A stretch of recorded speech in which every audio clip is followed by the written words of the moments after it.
Ba't ba nandito ka? Oo, ba't ba nandito ka? Ang ganda ba ng galawan? Desperado ka na pare. Para saan yan? Para sa kultura?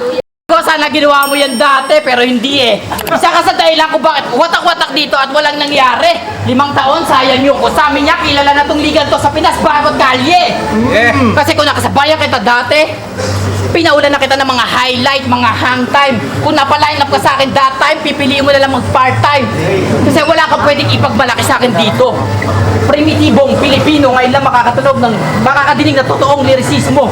Pinapalalim bawat natutungtungan, yun yung trip ko. Isang pitik, kalakip, hypnotismo. Pagmulat mo nun ng gintong bara, parang sa ilalim ng Ehipto. Paumanhin. Hindi yun, arok ni barok. Kaya ako mismo bumaba sa level mo para iyong maabot. At champion ka ng Taiwan? Sa Pinas palagi mong pinagmamayabang? Hoy, ungas, tanong lang. Anong pakiramdam na champion dito pero hindi nila alam?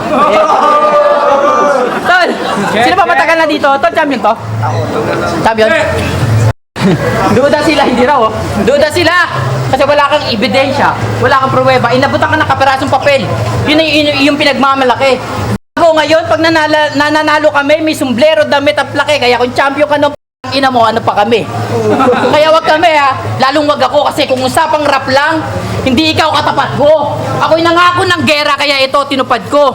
Paano pa kaya kung sulatan ko, sinagad ko, o hilaso ng bataan, nagkamali ka ng bataang pinadala mo? Ikaw na!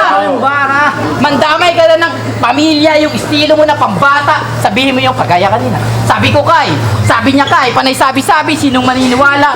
O kaya, yung kagaya kanina ulit, yung malalakas kong linya, sa uli kong laban, kunin mo, tapos i-remix mo. Kahit alam natin dalawa, nung naparinggan mo yung mag-isa na patapik ka rin sa dibdib mo. O yung pagkikyoko na mahaba, kagaya ulit kanina.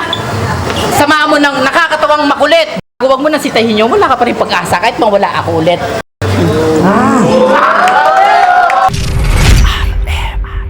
Music.